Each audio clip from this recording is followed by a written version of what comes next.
सचिन के प्यार में आई गेल सीमा जहान छोड़ के। सीमा हैदर आई गेल अपन देश पाकिस्तान छोड़ के। सीमा हैदर आई गेल अपन देश पाकिस्तान छोड़ के।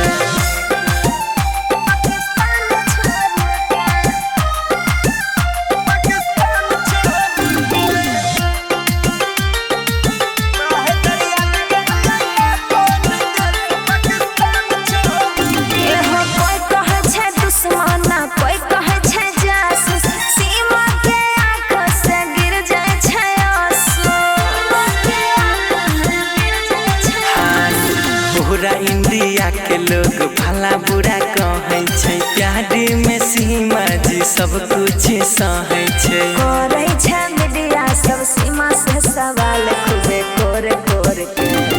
करे छै मीडिया सब सीमा से सवाल खूबे कोर कोर के। सीमा हैदर आई गेलै अपन देश पाकिस्तान छोड़ के। सीमा हैदर आई गेल अपन देश पाकिस्तान छोड़ के।